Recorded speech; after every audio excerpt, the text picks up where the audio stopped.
Okay, good morning guys. Welcome back to my YouTube channel. So on this day guys, punta tayo ng Tagum. Pero ngayon guys, andito pa ko sa Sawata.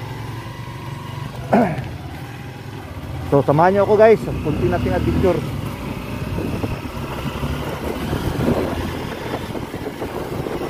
Sawata pa tayo guys.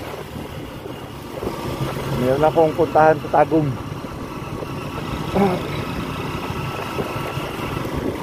So ito yung, kung hindi pa kayo nakapunta dito guys, ito yung Sawata.